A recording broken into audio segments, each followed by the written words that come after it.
Mamba menana dzunu.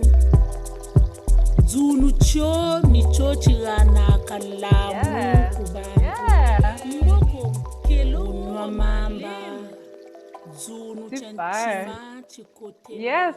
Bienvenue tout le monde. Bienvenue à tous les beaux visages qu'on a scrollés pendant qu'il y avait la musique pour vous dire des coucous. Super contente d'être ici ce soir encore une fois pour cette 15e édition de la Table Rouge, quand même, rendue à 15. Vous allez voir popper, vous avez vu dans votre écran popper un sondage. Je ne sais pas si vous avez pris le temps d'y répondre, mais on va pouvoir regarder les résultats ensemble juste pour avoir une overview sur qui est là ce soir, à quoi ressemble notre communauté. Donc, Marie-Aude, si tu veux montrer les résultats. Yes. Pouvez-vous les voir? C'est en train de rentrer. OK, cool. Parfait. Bien, en attendant, vous allez voir rentrer puis vous prendrez juste un petit 30 secondes pour lire. C'est toujours intéressant de voir les réponses at large à ce questionnaire-là. Je vais vous dire que ce soir, c'est la première fois qu'on laisse quelqu'un de l'extérieur être le maître de cérémonie, donc l'animateur. Et Olivia et moi, on va être dans le rôle opposé. On va finalement être les invités pour ce soir. Donc, pour ça, on n'est pas allé avec le dos de la cuillère. On vous présente fièrement votre animateur pour la soirée, Stéphane Crête. Donc, Stéphane, la parole est à toi. Take it away! Hello!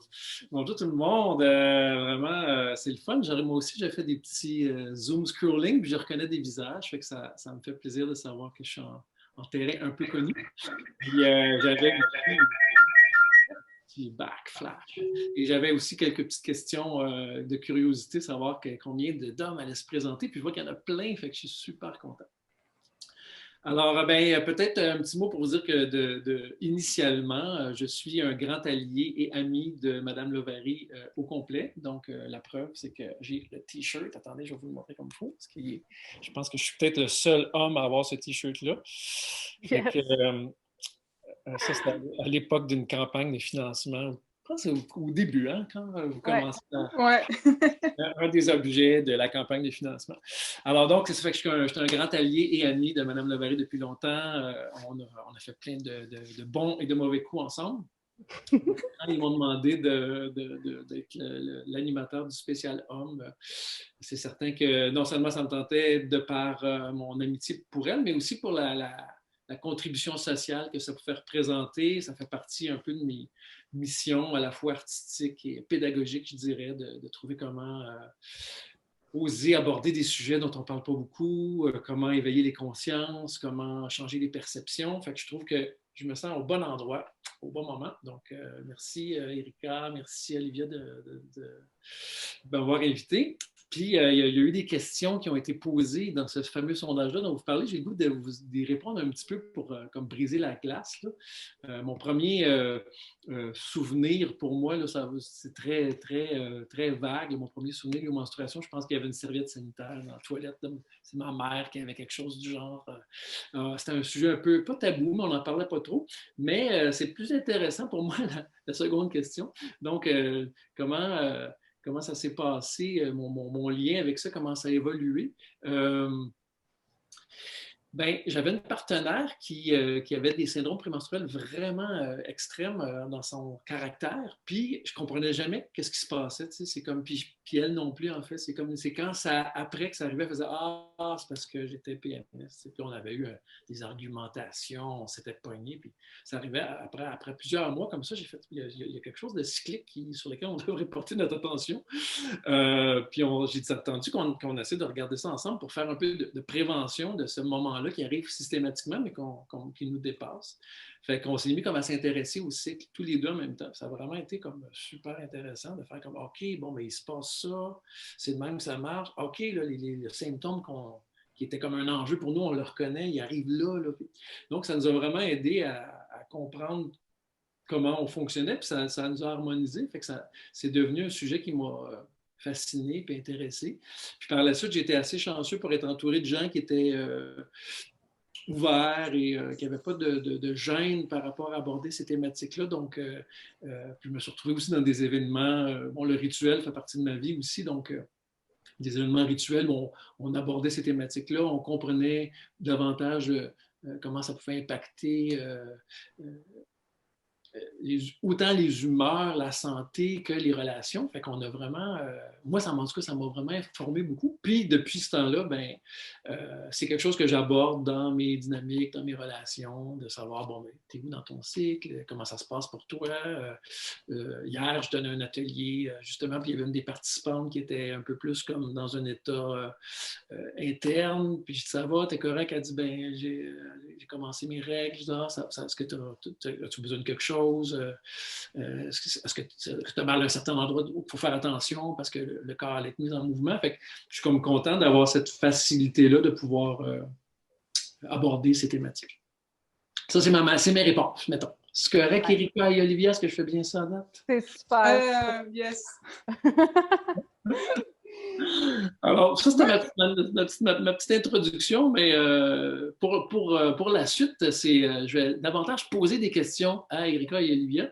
On va essayer de se rappeler que l'intention de notre rencontre aujourd'hui, c'est comment être un meilleur allié en tant qu'homme pour pouvoir supporter nos partenaires, nos sœurs, nos amis, nos amoureuses, nos enfants.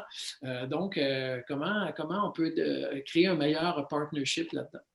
Mais je pense qu'avant, Erika, tu as le goût de peut-être mettre en contexte le côté technique un peu, ou en tout cas nous cadrer. Attends, moi, je voulais déjà être cheeky dès le début puis poser une question imprévue. Oui, tu as le droit. Parce que je sais que tu es un homme d'un certain âge. Je voulais aussi te poser une mini-question sur comment, dans ton temps, tu as vu la conversation autour des menstruations évoluer. C'est genre juste...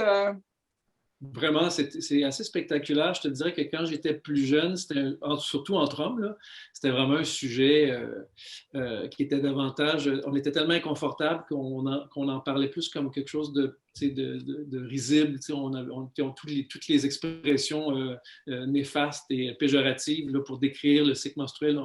C'est ce qui se passait autour de moi. On utilisait ces termes-là. Puis tranquillement, il y a vraiment comme une ouverture de conscience qui s'est faite avec comme beaucoup plus de compréhension, de respect, une dimension sacrée même aussi. C'est comme si, wow, OK, il y a un mystère, là, il y a une puissance. Là, ce cycle-là, c'est quelque chose qui est lié au pouvoir de donner la vie. Donc, je pense qu'il y a quelque chose qui a bougé beaucoup dans les consciences, en tout cas dans mon entourage. Je ne sais pas, peut-être qu'il y a encore des gens pour qui ça reste un affaire, qu'on ne sait pas trop de quoi parler. Là. Mais j'ai vraiment observé une évolution, je dirais. Nice. OK, merci. Yes. N'importe juste... quand. On va court-circuiter des fois avec des questions surprises. Juste avant de commencer, dans le reste des questions, petit détail technique, vous rappelez qu'on est en live sur Facebook. On ne voit pas vos visages et la période des questions à la fin va être réservée juste pour notre petite bulle pour garder vraiment l'intégrité puis, je dirais, l'aspect, c'est ça, intègre pour des questions. Erika, on a un problème avec le Facebook Live. Pour l'instant, ça ne fonctionne pas. OK, c'est bon. Ben, en tout cas, si ça se trouve, on va être en live, mais l'important, c'est que vous sachiez qu'on ne voit pas vos visages. Deuxième chose, c'est qu'on vous encourage à partager des choses sur le chat tout au long de l'événement. Si vous voulez partager un peu, soit des trucs, soit des livres, des liens, des choses que ça vous fait penser, n'hésitez pas, c'est vraiment là pour nous. Et des fois, ce que vous partagez, on va les remettre après dans le recap. Fait que n'hésitez pas à participer à ce sharing de savoir-là avec nous. Et aussi, si pendant l'événement, vous sentez qu'on a dit quelque chose que vous résonnez, que vous êtes comme « Oh my God, ça m'est arrivé », si vous faites ça comme ça, c'est comme une façon de dire « OK », c'est une façon d'interagir avec nous, puis on aime beaucoup ça. Fait qu'on est en train d'instaurer cette culture-là dans nos tables rouges. Vous pouvez faire des cœurs, faire ça comme ça. Et tout au long de la soirée, donc si vous avez des questions qui vous viennent, on va avoir une période de questions à la fin, mais n'hésitez pas à les écrire dans le chat parce que Juline de l'équipe de Mme Levary va prendre en note ces questions-là, puis on pourra les repopper au moment opportun. Donc, c'était ça pour les trucs techniques. Erika, le sondage est prêt. Je vais te partager les résultats. Super.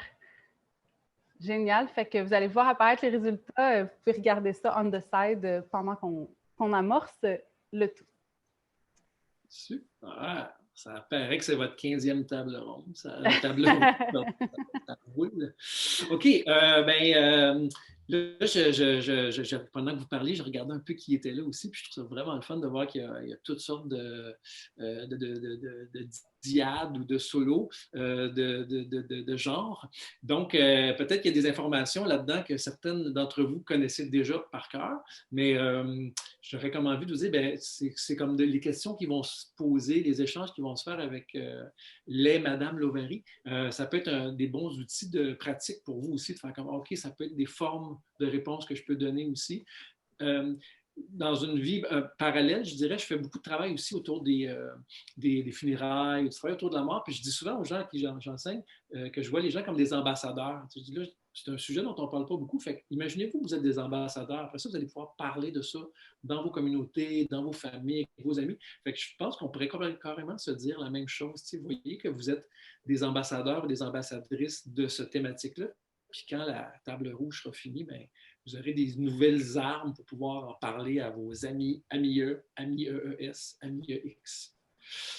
Donc voilà, c'était mon... Et comme moi, je suis très pacifiste, je préfère des outils que des armes, juste parce qu'on est dans un temps où tout le monde est comme « always charged », puis c'est genre plus nice d'avoir des petits outils ou des cartes, c'est genre « hey, that's my card ».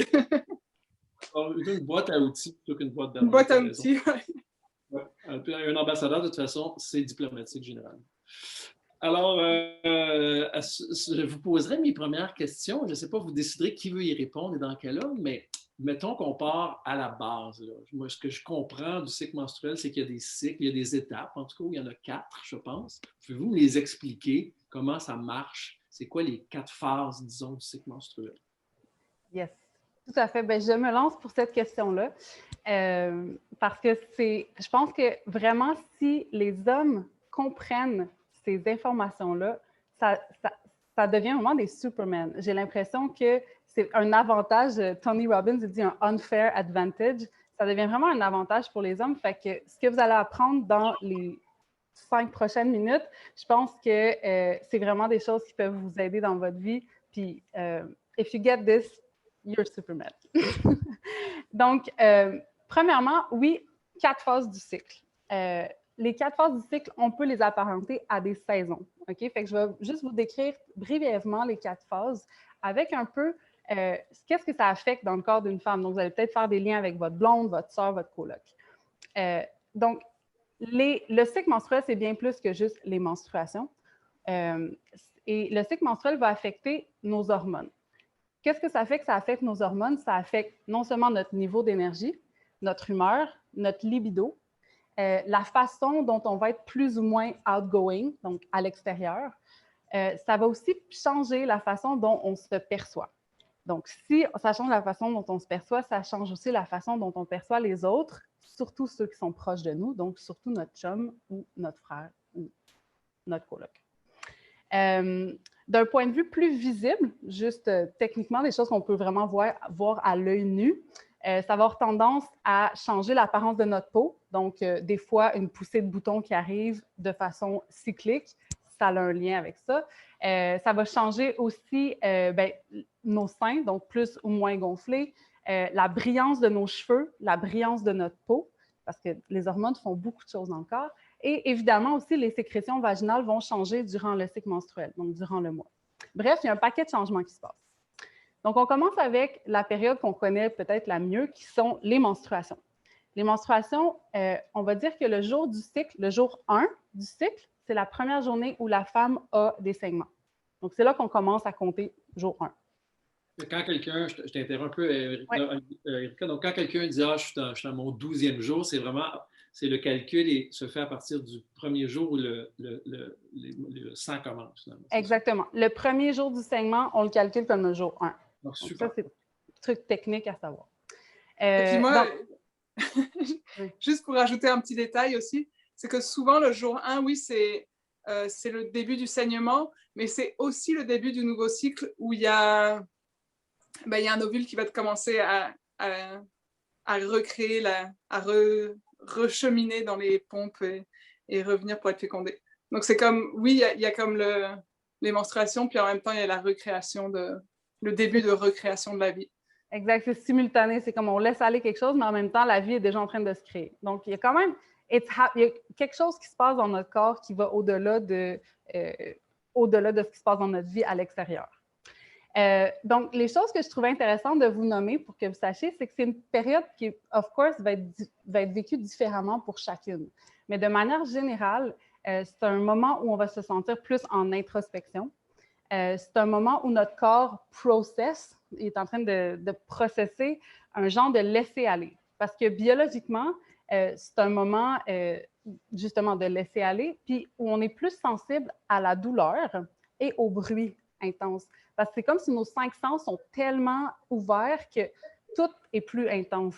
Donc, notre perception de la vie va être comme juste beaucoup plus intense. Là, tu es toujours dans la première phase. Là, donc je suis toujours dans les menstruations. Donc, oui, exact. Et notre corps est littéralement en mode nettoyage. Fait qu'on apparente ce moment-là, disons, je parlais des saisons, on peut dire que c'est la saison hivernale. Donc, on peut penser à, mettons, un ours qui s'en va hiberner. C'est un moment où le lâcher-prise, le ralentir va être vraiment des mots-clés pour cette période-là. Intéressant à savoir aussi, c'est que notre utérus, littéralement, double de volume. Et non seulement de volume, mais il double de poids aussi. Donc, c'est normal qu'on se sente lourde à l'intérieur, puis qu'on ait l'impression, des fois, de peser 400 livres. Là, dans ce moment-là, on a l'impression, on se regarde dans le miroir, voyons, je suis tombée grosse. Mais c'est parce qu'il y a quelque chose qui vraiment prend le double du volume. C'est aussi donc, si vous êtes avec votre partenaire, vous avez l'habitude d'aller courir ou faire l'exercice physique, ça se peut qu'à ce moment-là, juste de savoir que, wow, elle a quand même un double volume dans son ventre en ce moment. Émotionnellement, c'est très intéressant, je pense que c'est ma partie préférée de dire, c'est que aussi, comme il n'y a pas eu fécondation, c'est le moment où on est en mode deuil. Parce que c'est comme si biologiquement, notre corps, il comprend que, il n'y a pas eu fécondation. Donc, il y a comme un deuil biologique qui s'installe, mais ça vient nous faire vivre des fois des deuils qu'on n'a pas vécu dans le mois. Ça peut être des histoires passées, mais c'est comme si c'est le moment où tout se vit là. Fait que ça, c'est intéressant aussi à savoir. D'un côté plus positif, ou en tout cas plus positif, c'est que notre capacité intuitive est à son max. Donc, c'est le moment où certains disent qu'on est comme un canal énergétique, là, puis qu'on est vraiment plugué sur l'inconscient collectif. Donc, on peut recevoir peut-être des messages, être un peu plus perceptible dans l'invisible. Donc, ça, c'est la période hiver, la période des menstruations. Moi, j'ai observé des fois, Olivia, avec certains de mes partenaires, que le moment où, le jour 1, il y a une espèce de soulagement d'une certaine manière. C'est comme s'il y a comme une tension qui monte jusqu'à ce jour-là. Puis là, ça fait comme, OK, c'est commencé. Il y a comme... ça a commencé, ça fait comme une espèce de détente en même temps. Fait que j'entends ce que tu dis, le deuil aussi comme l'intuition, mais je veux vérifier avec vous aussi, est-ce qu'il y a de ça aussi un peu, de faire comme OK, cette espèce d'engorgement-là, ou quand tu vas en parler, j'imagine que rendu au jour 28, là, mais est-ce que vous observez ça aussi? Oui, tout à fait. C'est vraiment, puis on va le voir. Tu l'as super bien personnifié, en fait. C'est vraiment... Oui, il y a vraiment un relâchement de comme, OK, ça commence, tu sais. Donc, oui, tout à fait, bien dit, Steph. Yes. Et donc, après l'hiver, qu'est-ce qu'on a comme saison? C'est le printemps. Donc, cette phase-là, c'est associé à la phase pré-ovulation.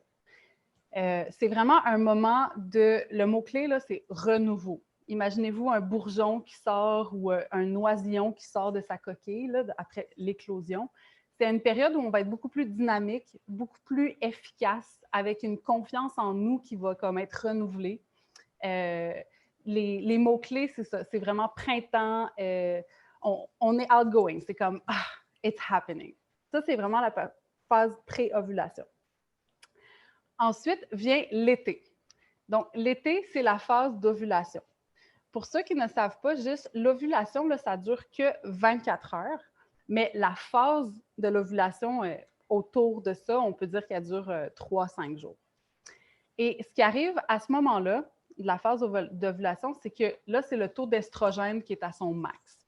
Qu'est-ce que ça fait, l'estrogène? C'est que ça nous rend plus attirantes. Donc, nos cheveux, carrément, deviennent plus brillants, notre peau est plus belle, tout shine, parce qu'en fait, biologiquement, ça dit « Hey, je suis en train d'ovuler, c'est un bon moment pour me féconder. » Donc, c'est comme cette énergie-là qui s'empare de nous, qu'on le pense consciemment ou pas. C'est ça qui se passe dans notre corps. Donc, au niveau émotionnel, ou en tout cas de nos comportements, on va ressentir peut-être d'être plus tourné vers son prochain. On va être plus outgoing. Donc, c'est potentiellement une très bonne période avec notre partenaire parce que justement, on est plus attentif, on a plus d'espace pour comme, prendre soin de l'autre. C'est aussi associé à la communication. Donc, on est plus communicative, plus patiente, plus généreuse, plus bienveillante. On se sent aussi plus désirable, on se sent plus sexy. C'est comme, voyons, il me semble, il y a quelque chose qui se passe, là. Je pourrais aller danser, puis je me sens comme la queen du dance floor. Là. Ben, ça peut faire partie du spectacle d'hormones qui se passe en dedans. Donc ça, c'était l'été. Après l'été, les feuilles tombent et on commence à rentrer dans l'automne. L'automne, qui est la phase prémenstruelle, qui est la phase finalement qui a la moins bonne réputation, qui est la moins bien vécue et comprise, autant par les femmes que par les hommes. Ce qui se passe à ce moment-là, c'est que l'estrogène arrête, puis là, c'est la progestérone qui rentre. Puis, c'est le moment où notre corps est comme en attente. Il se dit, j'ai-tu été fécondé ou j'ai pas été fécondé? Fait que ça nous rend comme, genre, de même, de savoir, c'est un moment où ça va être, les émotions, ça va être impatience puis doute. Parce que là, notre corps, il se dit, OK, j'ai-tu été fécondé? Je ne le sais pas encore. C'est aussi un moment où on va avoir tendance à commencer à être plus inspiré, plus créative. Progressivement aussi, notre niveau d'énergie va baisser parce que l'effet de la progestérone, c'est ça que ça fait. Ça rend notre rythme et notre énergie plus basse. C'est donc un moment où, of course, on va se sentir plus nerveuse, plus irritable. Et un petit truc, si vous avez déjà remarqué que votre blonde, votre coloc commence à faire le ménage, puis ranger partout, puis vouloir que tout soit clean, c'est potentiellement, si vous voyez ça en pattern, c'est potentiellement dans cette phase-là. Donc, ça vous donne un petit overview des 4 phases du cycle avec des petits cues que vous pourrez compléter en parlant avec votre partenaire, of course. Super, c'est très intéressant. Est-ce que donc ce cycle-là dure toujours le même nombre de jours pour tout le monde ou il y en a qui ont des cycles plus longs, plus courts? Je pense pas qu'on ait comme une réponse universelle. C'est comme si on se disait, genre, est-ce que tous les nez ont la même taille ou tous les yeux ont la même couleur? C'est vraiment, pour la durée du cycle, ça peut vraiment dépendre de 2 à 6 ou 7 jours, dépendamment de la personne. Ça peut vraiment varier, puis ça dépend de l'âge aussi. Parce que par exemple, on peut commencer à avoir des cycles très abondants, puis après, on peut avoir eu un enfant, puis tout d'un coup, on a moins de règles, ou le contraire. C'est comme très, très varié. Chaque personne a son cycle, mais en moyenne, on pourrait dire que ça dure entre 2 et 7 jours. Bien, le cycle complet, en fait, on parle de 28 à 35 jours. Là, tu parlais des petits... je croyais que tu parlais des menstruations. C'est une double question, fait que vous me répondez les deux en même temps, c'est super. Ouais. Et puis aussi, souvent, qu'on va dire genre, les gens ont tendance à penser que un cycle, ça devrait être 28 jours. Et en fait, ça cause beaucoup de doutes ou de problèmes ou de questionnements parce qu'il y a des personnes qui ont un cycle qui vont être plutôt de 45 jours, alors qu'il y en a d'autres que ça va être plutôt 20 jours. Donc là, à nouveau, c'est la même chose. Il n'y a pas vraiment une moyenne. C'est très clair qui va dire genre, OK, c'est très varié comme tous les types de personnes qui ont des menstruations. Puis, en termes de perte de sang, est-ce que ça a déjà été mesuré ou est-ce que vous êtes capable d'avoir comme une idée de est-ce qu'il y a beaucoup de sang qui se perd? Comment ça se passe? Je dirais que quand j'étais jeune puis que j'utilisais des produits jetables, j'étais convaincue que je me vidais de l'intérieur. Vraiment. Puis à partir du moment où j'ai commencé à utiliser la coupe menstruelle m'a vraiment aidée à mieux comprendre vraiment qu'est-ce que je perdais. Et ça, vraiment pour moi, j'ai senti un moment où je dédramatisais cette sensation j'ai l'impression de perdre des litres de sang. Mais en général, ça peut être entre 30 et 80 millilitres à nouveau, dépendamment de la personne. Donc, je ne sais pas si vous avez une notion de qu'est-ce que c'est une coupe menstruelle. C'est comme un petit shot glass. Donc, ça peut être un shot glace comme ça par jour, dépendamment des personnes. Là, tu parles de quand tu étais plus jeune, tu utilisais des serviettes, là, tu parles de la coupe. Est-ce que j'ai envie de comme parler de la question un peu économique qui vient avec ça, parce que ça, inévitablement, ça génère des frais. C'est comme il faut entretenir ce cycle-là. Ça évoque une réflexion un peu d'injustice aussi de ça. Bon, pourquoi c'est juste à vous autres qui payez ça? Mais bon, ça, c'est un autre débat. Fait que ça coûte combien de prendre soin de ce cycle? Je dirais que ça dépend à nouveau de qu'est-ce que tu utilises et comment. Si tu utilises des produits jetables, ben, tu vas avoir des dépenses à chaque mois qui peuvent être entre 10 et 25 $, dépendamment. Mais par exemple, si tu investis dans une coupe, ben, ça va être, tu vas avoir une coupe que tu peux payer entre 30 et 50 $, puis tu vas la garder des années. Si tu investis dans une culotte, ben, c'est à nouveau aussi des frais qui sont comme plus éparpillés sur le temps. Mais souvent, on ne voit pas aussi les autres frais cachés. C'est comme tout ce qui est, toutes les culottes que tu as attachées ou tous les draps que tu as attachés, les antidouleurs que tu dois acheter. Il y a toujours plein de petites... Donc, en moyenne, souvent, on pourrait dépenser entre 150 et 400 $ par année pour, des menstruations, pour gérer les menstruations. Et quand tu parlais d'injustice, je pense que de plus en plus, c'est quelque chose qui est abordé ou qui va être abordé dans un futur proche où dans les lieux publics ou dans les écoles, il va justement y avoir des distributions gratuites de produits, j'aime pas utiliser le mot sanitaire, mais de produits pour les menstruations, pour que les femmes soient plus outillées et que ce soit un no-brainer. Ça serait logique, en fait, ouais. Ça serait une belle révolution. Oui, absolument. J'ai une question linguistique pour vous, parce que, bon, comme je vous disais, quand j'étais plus jeune, les gens utilisaient des termes un peu péjoratifs. J'ai une de mes amies françaises qui disait « j'ai mes coquelicots », l'autre qui dit « je suis dans mes lunes », l'autre qui dit « c'est mes règles ». Est-ce qu'il y a des termes que vous préférez? Est-ce que c'est une conversation à avoir avec sa partenaire?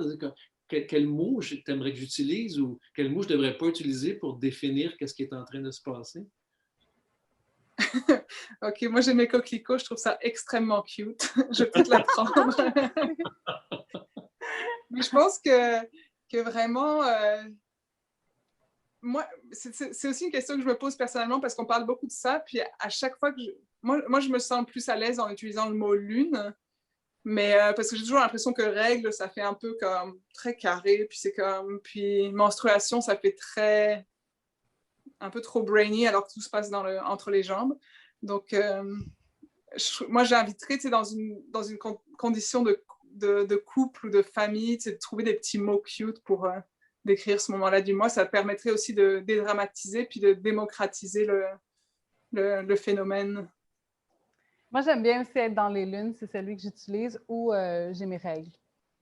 Ouais. C'est vrai que le mot menstruation, il n'est pas esthétiquement beau à dire, le mot, mais... Puis il est long! Il est long! Fait que c'est vrai que je dirais que règles puis lune, moi, c'est sûr que j'ai le plus entendu, mettons, dans mes amis de filles, puis les gens qui m'entourent, c'est les deux que je vois le plus.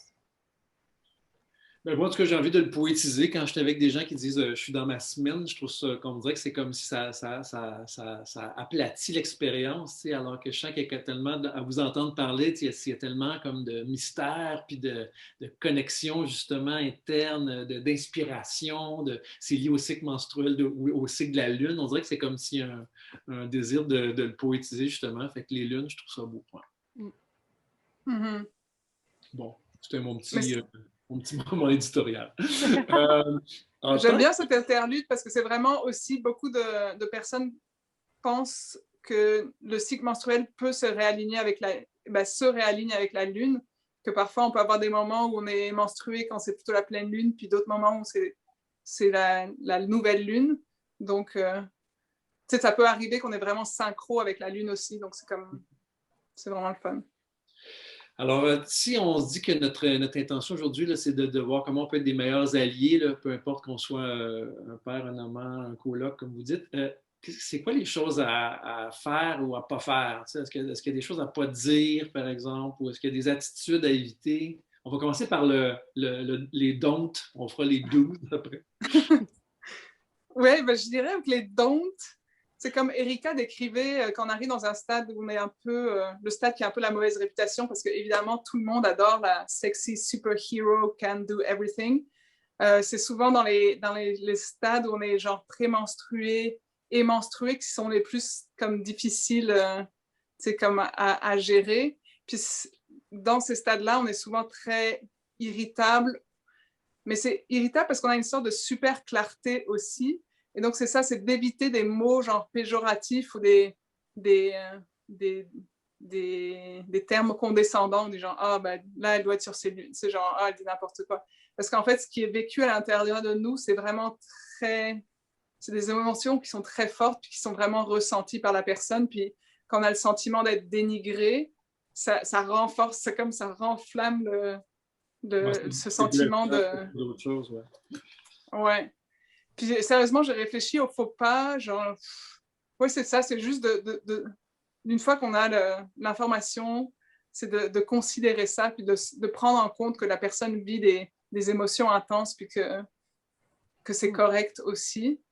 Est-ce que toi, Eri, tu auras quelque chose à rajouter sur... Oui, ben moi, j'ajouterais, souvent, c'est un moment qu'on a besoin d'être plus introspectif, fait que juste de laisser de l'espace, puis de le faire en toute bienveillance, pas comme de le prendre personnel ou, tu sais, ouais, en fait, je pense 2 affaires, c'est laisser de l'espace, puis surtout, pas prendre les choses personnelles, parce que si, mettons, c'est une émotion qui est vraiment forte, ben, peut-être de comme la prendre puis la dimmer out, sans dire, hey, là, je sais que c'est beaucoup plus intense que tu viens de dire que la réalité, mais juste de le savoir, de dire, OK, je le prends pas personnel, c'est correct, puis je laisse l'espace en toute bienveillance, c'est sérieusement le plus beau cadeau que je trouve que vous pouvez faire. Ah, je suis dans les 12. Oui, oui, tu es dans les 12. Vous glissez vers les 12. Donc, est-ce que justement, il y a des bons comportements ou quelle attitude vous auriez envie de, tu sais, pour d'un désir d'alliance qui vous soutiendrait, disons? Oui. Je dirais qu'à nouveau, on peut le voir dans plusieurs échelles. Si c'est dans l'échelle d'un cadre familial ou d'un couple, c'est que la personne qui est concernée arrive à avoir cette conversation ouverte, puis de nommer qu'est-ce que c'est ses besoins dans les différentes phases du cycle, puis genre vraiment d'impliquer son entourage propre pour que son entourage propre soit outillé, puis puisse être exactement devenir un allié et répondre à ses besoins, vu qu'elle a nommé ses besoins de manière très claire. Et aussi, idéalement, de le mener, nommer les besoins quand on n'est pas encore dans un état de crise. Donc déjà, personnellement, si moi je sens que je suis prémenstruée, je vais déjà dire à ma team, Slack, by the way, PMS, don't take it personally, but this is how I'm feeling right now. Puis tout le monde sait déjà, ah ok, it's happening. Donc, puis après, si c'est dans un contexte professionnel, peut-être trouver des alliés, de dire genre, ok, ben cette personne, je lui fais assez confiance. Surtout en ces temps-ci, on est tous en mode télétravail. On peut avoir comme aussi plus d'intimité autour de dans notre milieu professionnel, puis de communiquer avec les gens qui nous entourent, nos besoins, puis les phases dans lesquelles on est. Parce que quand on est dans une phase, par exemple, on peut facilement adapter la productivité de notre cycle par rapport à notre mode de travail aussi. Puis ça, c'est tout un autre chapitre, mais c'est bien si on travaille dans une équipe qui est ouverte à avoir cette conversation. Et je pense que c'est hyper important d'avoir cette conversation, de plus en plus, en parler ouvertement avec toute l'information qu'on a de la force du cycle et comment on peut l'adapter dans un milieu professionnel. Puis après, il y a aussi tout ce qui sont les applications. On peut suivre notre cycle, donc soit personnellement, soit avec notre partner. Comme ça, on sait directement, ah ok, on peut voir quand est-ce que les phases arrivent, puis on est vraiment clairement informé, puis on est outillé. Donc on sait que, par exemple, moi, genre quand je suis prémenstruée, ben j'aime beaucoup manger, tu sais. Donc si je dis ça à mon partner, puis mon partner il fait bon, ok, je sais. Idéalement, je ne vais pas lui acheter une tonne de chips et des Coca-Cola, je vais essayer de lui acheter des fruits. Donc, essayer de se préparer en conséquence pour cette phase. Comme ça, on a des snacks healthy sous la main, puis c'est le fun de sentir que la personne qu'on côtoie nous soutient. Puis c'est juste des petits détails, mais c'est genre, hey, je t'ai préparé, tu sais, genre, la barre de chocolat, parce qu'il faut voir aussi que quand on devient prémenstrué, c'est comme si nous, on a comme envie de rester dans le high. Donc, on va manger des trucs qui sont comme genre energy, genre du chocolat, on va manger beaucoup de fruits. C'est ça va nous faire du bien plutôt que manger des trucs frits ou denses ou whatever. Donc c'est ça, genre, moi j'appelle toujours ça le PMS feast, donc s'assurer qu'on a bien du stock pour être bien nourri. Puis, par exemple, si pendant les menstruations, vous avez des symptômes qui sont forts physiquement que vous pouvez observer sur la personne, ben, de dire que vous êtes là, que vous êtes présent, que vous êtes ouvert à aider, que vous voulez bien être un coussin humain, que vous pouvez mettre vos mains si elle a des crampes, mais que c'est d'une manière très comme... c'est pas intrusive, mais c'est genre « Hey, I'm there if you need me, ask me », puis c'est comme... Ouais. Ça, c'est vraiment bon. J'allais dire juste de savoir, dire je suis présent, je peux faire telle chose. Exemple, si tu as besoin de chaleur, si tu as besoin que je te coule un bain, que je te fasse une tisane, je te prépare à manger. Juste de sentir ce care-là, même sans même le faire, juste de sentir que tu es là, c'est déjà fait, j'ai l'impression. Ouais. Oli, quand tu disais aussi l'application mobile, juste pour ceux qui ne savent pas, c'est que la plupart des femmes ont une application sur leur téléphone pour les aider à tracker le cycle. Puis maintenant, il y a possibilité d'envoyer, c'est comme une synchronisation, tu peux envoyer les datas à ton partner. Fait que dans le fond, c'est juste que faut voir avec la fille si elle veut ça, là. Mais c'est quand même très pratique parce que là, ça fait que toi aussi, tu peux suivre. Puis si vous êtes dans vous voulez, au niveau de la sexualité, si vous voulez comme plus prendre soin de ça, puis soit concevoir ou ne pas concevoir, c'est aussi helpful que les deux, puis qu'elle n'aille pas tout le temps à vous le dire. En fait, ça réduit la charge que c'est à elle de dire, c'est comme toi aussi, tu as l'information, puis toi aussi, tu peux prendre en charge cette information-là d'une certaine façon. Ouais.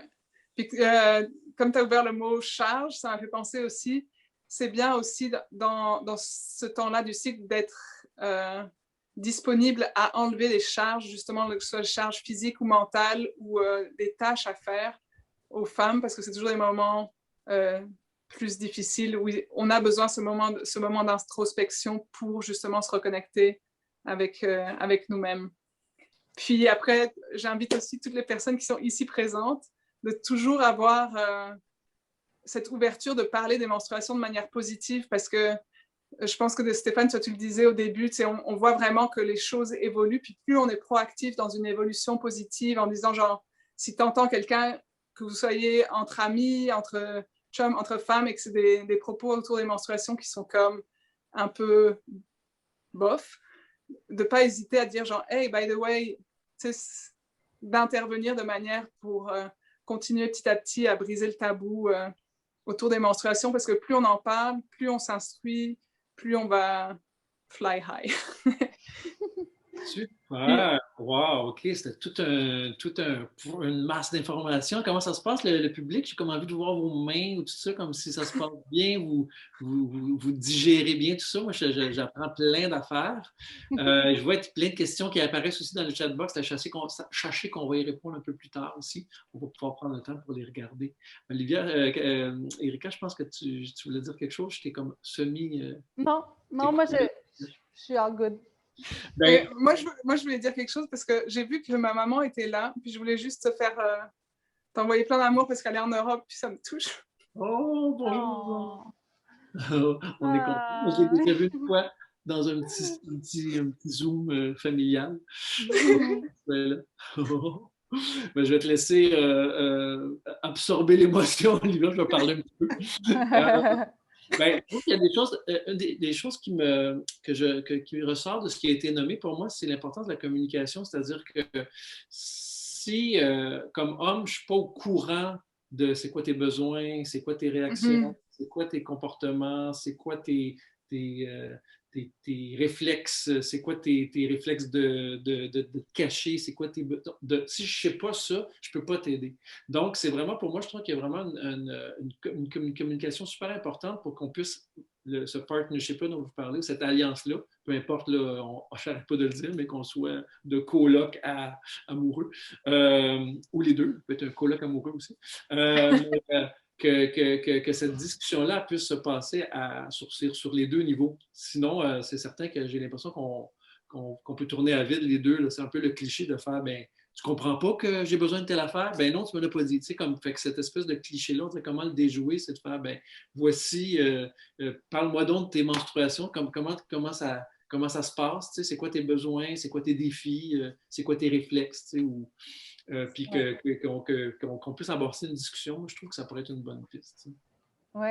Puis peut-être utiliser le pont de ce soir en disant « Hey, j'ai participé à un talk sur le cycle menstruel qui expliquait aux hommes parce que j'étais intéressée de mieux comprendre. C'est pas quelque chose que je vis dans mon corps. Puis j'ai appris plein de choses, puis ça m'a rendu curieux de savoir, toi, comment tu vis ça. » Super. Puis là, tu sais, laisser émaner ce qui vient.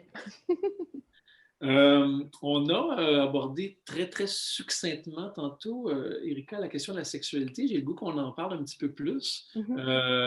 C'est un espace qui, pour certaines personnes, est comme un peu même tabou. J'avais certaines partenaires qui, quand j'étais plus jeune, en tout cas, qui faisaient juste comme disparaître physiquement, qui ne m'expliquaient pas pourquoi, mais la sexualité était inexistante à ce moment-là. Puis à un moment donné, en parlant, j'ai comme, OK, c'est parce que c'est à cette étape-là de ton cycle, mais est-ce que tu prends pour acquis que moi, ça ne m'intéresse pas ou que ça me rebute? Ou, est-ce qu'on peut ouvrir un dialogue aussi sur ce sujet-là?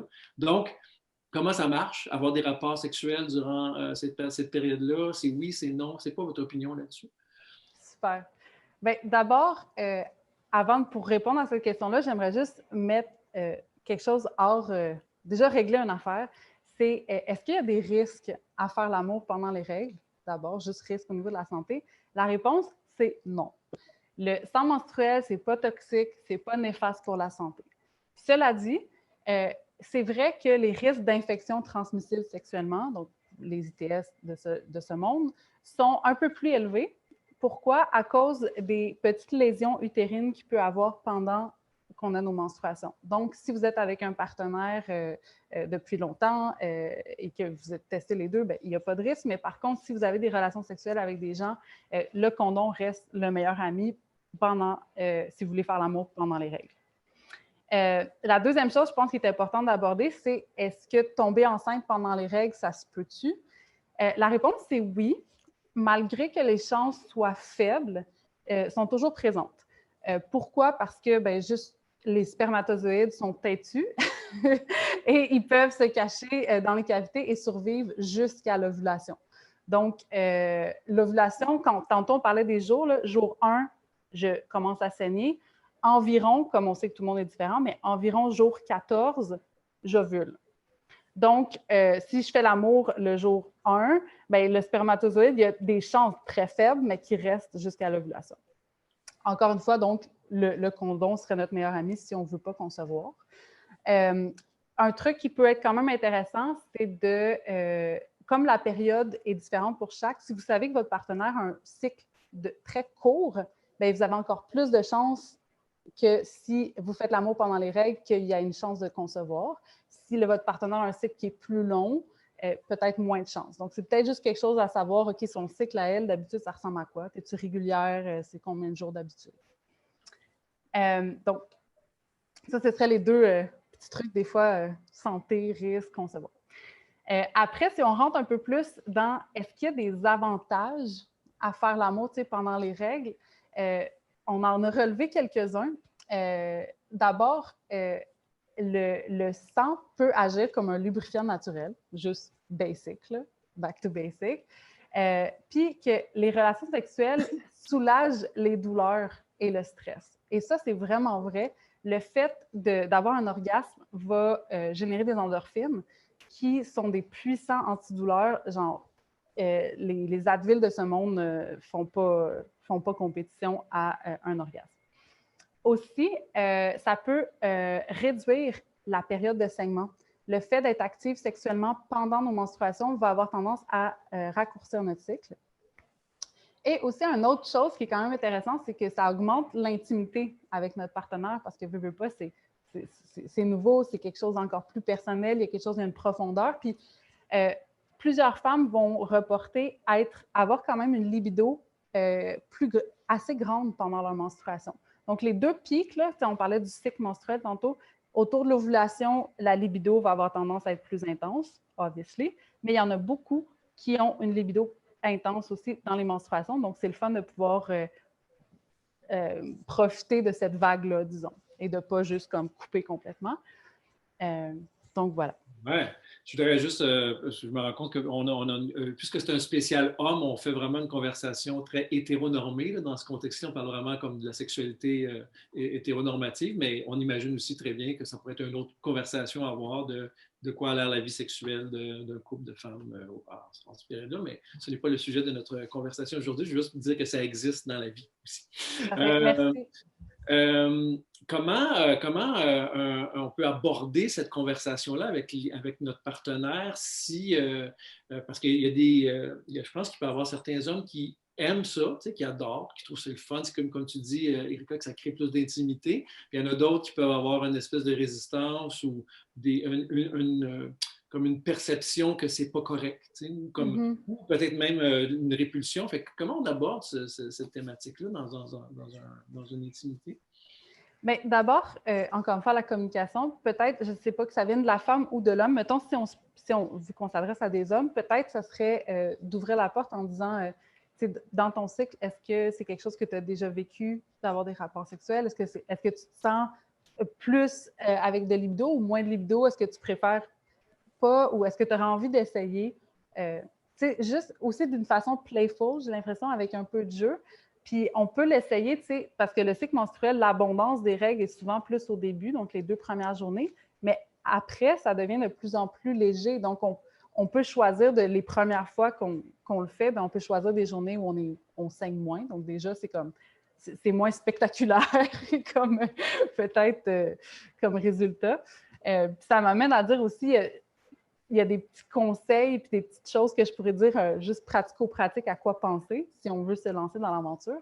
Mais ouais, je pense que juste d'ouvrir la conversation en disant d'abord, toi, comment tu te sens, ton niveau d'aisance d'avoir des rapports pendant que tu es menstruée, puis de dire en tant qu'homme, je pense que moi, en tant que femme, ça me ferait du bien d'entendre hey, moi, ça me tenterait, puis je trouve pas, tu sais, je sens pas de gêne ou je me sens pas rébutée par ça.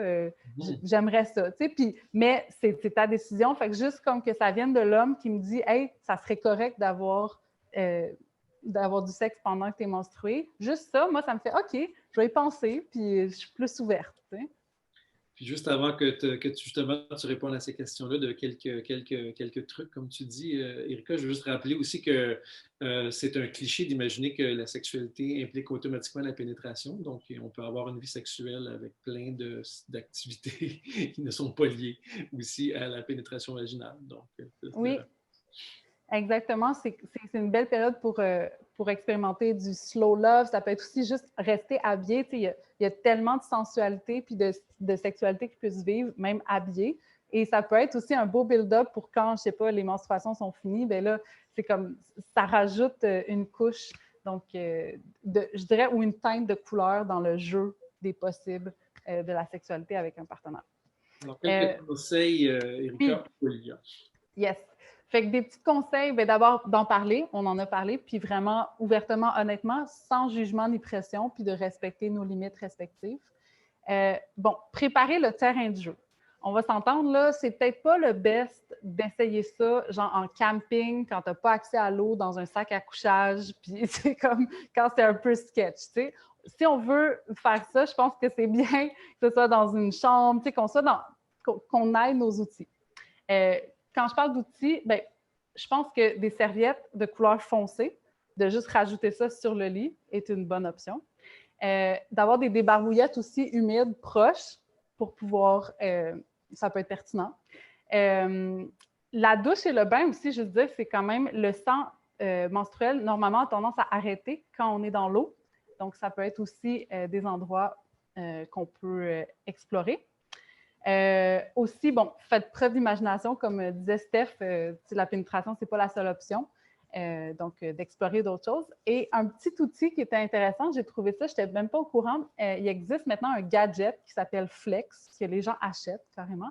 Puis pour avoir des relations sexuelles bien propres, dans le sens, pas propre, il faut que j'enlève ce mot-là, bien juste sans les fluides. Ça ressemble à un petit dôme, puis ça se place à l'entrée du col de l'utérus. Puis ça peut se garder 12 heures d'affilée. Donc, si c'est quelque chose qui vous intéresse, sachez que ça existe. Apparemment, c'est en vente aux États-Unis et au UK. Donc, voilà pour les petits trucs. On apprend plein d'affaires, puis on va continuer à en apprendre. On a des surprises pour vous, chers participants, participantes à cette table rouge-là. On a, entre autres, un papa qui est avec nous. Et puis, j'aurais envie d'ouvrir un petit peu la conversation avec lui. Il s'appelle Jonathan et il a accepté de venir nous visiter aujourd'hui. Puis, on avait envie de voir, justement, là, depuis tantôt, on parle d'alliance, mais comment on accompagne son adolescente. Puis on a observé, je pense, socialement, que l'âge des menstruations change beaucoup, commence des fois encore beaucoup plus tôt que quand nous, on était adolescents. Donc, comment on accompagne ça, Jonathan, ou comment ça s'est passé pour toi? Merci de l'invitation. Merci de l'invitation. Moi, en fait, je me considère extrêmement privilégié d'avoir connu Madame Levary qui m'a sensibilisé à ça avant que ça arrive. Donc là, je peux anticiper le moment. Ma plus vieille a 10 ans, donc elle n'est pas encore menstruée, mais il y a 1 mois, elle a eu très très mal au ventre. Je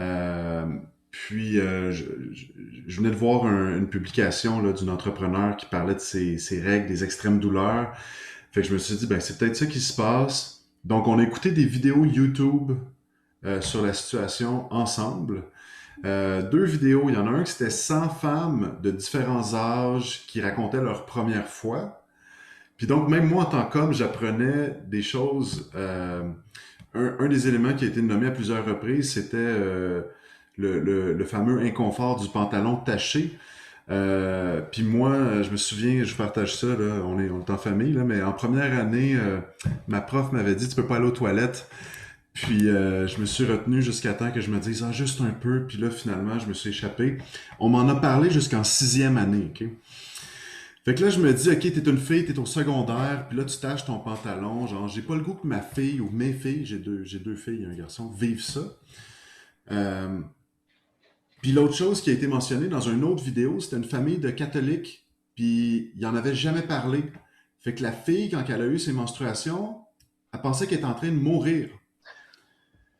Puis elle dit, mon Dieu, je saigne, je perds de mon sang, c'est un cancer. Tu sais, comme pour elle, puis elle comprenait pas tous les changements qui ont été décrits tout à l'heure.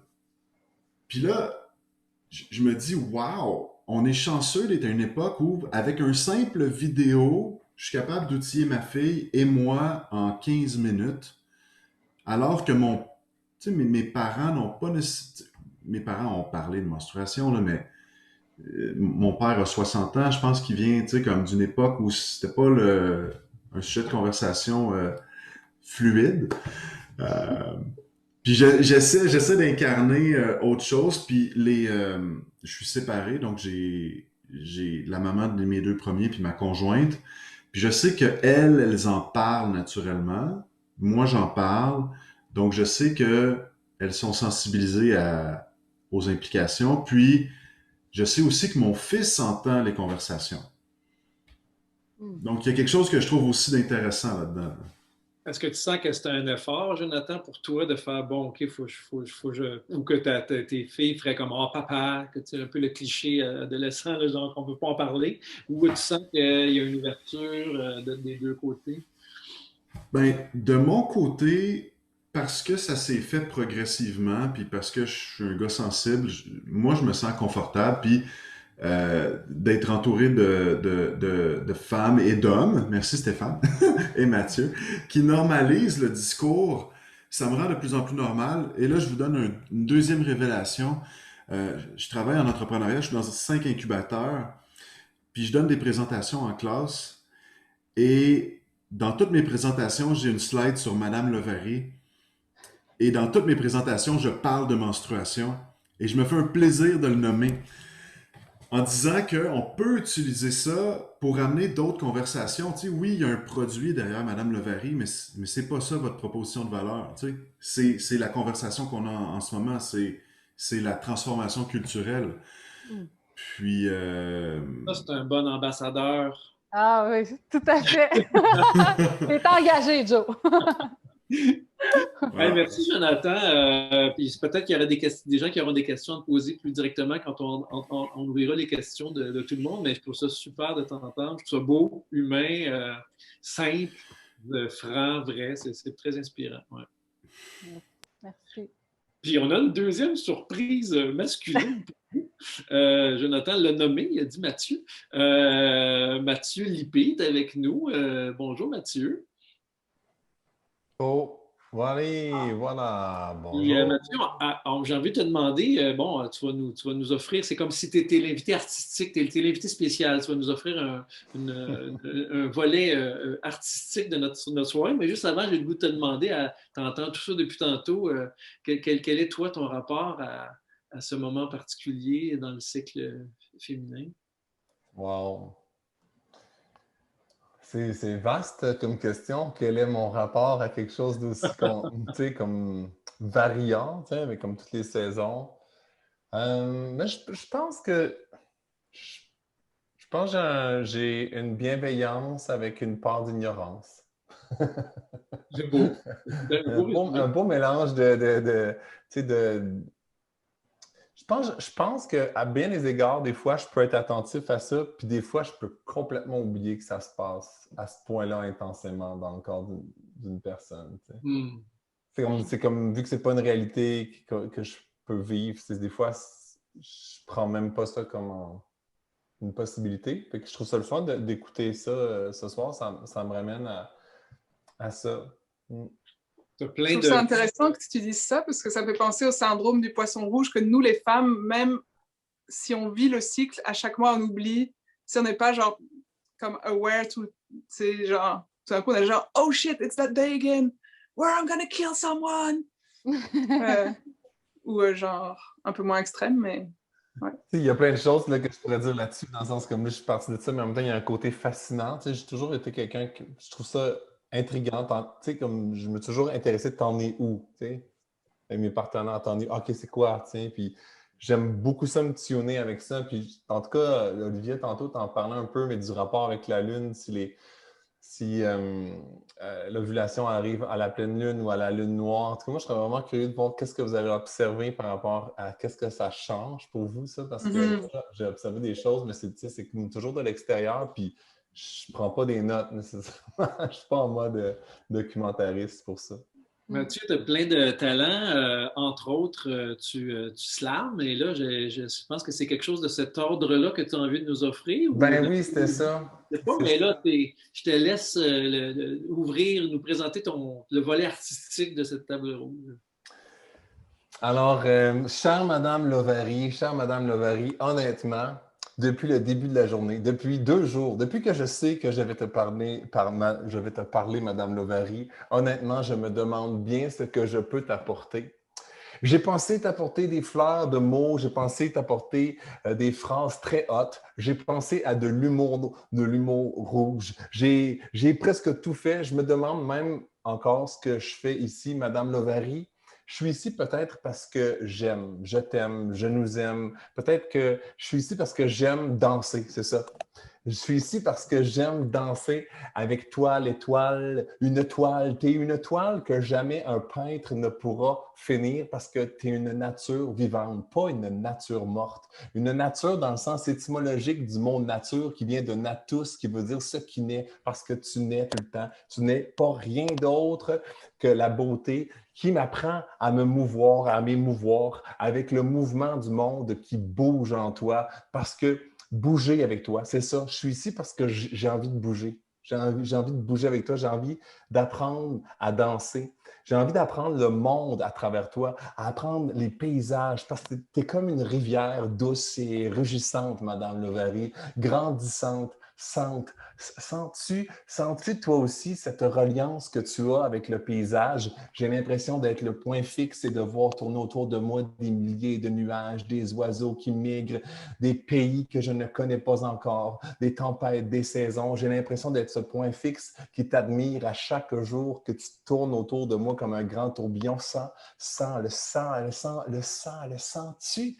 Cette sagesse du volcan inversé qui te chauffe l'intérieur. Quand je te vois, j'apprends le regard. Quand je t'entends, j'apprends l'écoute. Quand je te goûte, j'apprends à savourer. Que dis-je? J'apprends à savourer. Je pense que j'apprends la musique. J'apprends ta mélodie. Raconte-moi ton ombre. Raconte-moi ton tourbillon. Raconte-moi ton cri. Raconte-moi ce qui te fait peur. Donne-moi le goût d'ouvrir mon thorax et de frapper un tempo de danse parce que j'ai envie que tu danses. J'ai envie que tu montes ta danse. C'est une salsa, Madame Lovary? Un tango? Du katakali? Madame Lovary, sache que j'accueille les faux pas qu'on le dise, les faux pas qu'on le montre, les faux pas, j'accueille tout ça parce que je sais qu'il faut passionner chacun des gestes de nos vies dans le grand cycle des choses et que sans tes épines, la vie ne serait pas rose. J'ai besoin d'un temps peut-être parfois pour guérir les blessures ataviques, d'avoir eu besoin de trop de pouvoir, mais je veux retrouver cette justesse de diriger parfois cette danse moi aussi, tout en restant ce point pivot autour duquel tu tourneras toutes tes galaxies. Je termine bientôt, Madame Lovary, mais je voulais te dire avec toute la passion que j'ai que je suis ici parce que j'aime ce carrousel qui m'enivre du réel sans pourtant m'étourdir et que j'apprends encore à rester comme ça, intérieur, sans tout prendre personnel, des gestes, de la danse, écouter les faux pas, écouter les parfums, écouter les semences, écouter l'abeille qui vient butiner notre rencontre. Mais je me demande malgré tout quand même parfois qu'est-ce que je fais ici, qu'est-ce que je peux t'offrir. Et je t'entends dire, ne doute pas. Alors dans ce cas, je reviens dans mon silence et je te confirme que le plus beau des diamants que j'ai à t'offrir, c'est ma simple présence. Dis-toi pas que là, il va rire. Si tu veux du changement, go, varie. Parce que ma chère Madame Lovary, je pense que comme on l'a dit tantôt, c'est dans la communication que le love arrive. Voilà. Oh my God! C'était Mathieu Lippé. Faites des mouvements de main pour Mathieu Lippé. Je trouve ça gênant. Oh my God, le chat est en feu, Mathieu! Oh. Je ne la regardais pas, j'étais trop concentré. Il y a plein de beaux woot solides. Yes, wouhou! Wow. Ouais. Il y a quelqu'un qui vient de dire on a auto-replay juste pour le regarder, ce bout-là. Je pense que je vais le mettre en boucle. Wow! Des épines, la vie ne serait pas rose. Magnifique. Merci beaucoup, Mathieu, d'avoir... Hey, merci, Stéphane. Merci aussi de la belle discussion. Merci à tout le monde. Merci pour l'opportunité. Merci, Matt. Wow! Hey, on surfe là-dessus, OK? On continue, ça va trop bien. Mesdames Lovary, justement, Love Harry. Je me risquerai pas à essayer de je pense qu'on a envie d'entendre un petit mot sur vos culottes et vos engagements sociaux et vos contributions. Ben oui, justement, c'est la mini-pause publicitaire, ce qui nous permet de donner ces événements-là comme ça gratuitement, puis de poursuivre vraiment notre mission sociale, puis vraiment le message. Je nous vois vraiment comme des artisans de la culture, donc on amène des graines qui vont fleurir pour pouvoir avoir une société qui fait plus de sens. Et ce qui nous aide à faire ça, nous, c'est notre culotte menstruelle. Donc, pour les gars ici ce soir qui ne savent pas, la culotte menstruelle qu'on a designée remplace tampons, serviettes sanitaires, la coupe, et c'est une culotte donc finalement qui est lavable, réutilisable et tellement plus confortable et aussi plus saine pour la santé, pour la femme qui la porte. Grâce à notre communauté, il y a déjà, je suis sûre, plein de filles en ce moment, si vous voulez faire des mouvements qui les portent, les Madame Lovary. Donc, grâce à vous, c'est déjà 4,3 millions de protections hygiéniques jetables, non jetées par année. Donc, c'est énorme déjà le travail qu'on a fait avec ça. Donc, pour celles qui n'en ont pas ou ceux qui aimeraient peut-être offrir ça, un certificat cadeau pour la boutique Madame Lovary pour sa bien-aimée, on va vous offrir dans le chat un code promo. Donc, si vous êtes intéressé, allez voir notre site web. C'était la pause publicitaire. Ouais. Vous avez fait ça comme des choses. Moi, je vais la saupoudrer de gratitude, surtout parce qu'aujourd'hui, dans une journée où il y a beaucoup d'hommes, puis dans l'époque où on faisait encore les foires, je me rappelle de tous les moments super touchants où il y avait des hommes qui étaient trop intéressés, puis c'était les hommes qui terraient leurs blondes pour aller voir les culottes. Donc, merci à tous ceux qui ont pris cette initiative et puis qui ont cette ouverture à aller butiner les belles fleurs que nous sommes. Merci Mathieu pour l'inspiration. Wow, super. Erika, je ne sais pas si tu veux nous cadrer la suite parce qu'on va commencer à ouvrir les questions du public, mais je pense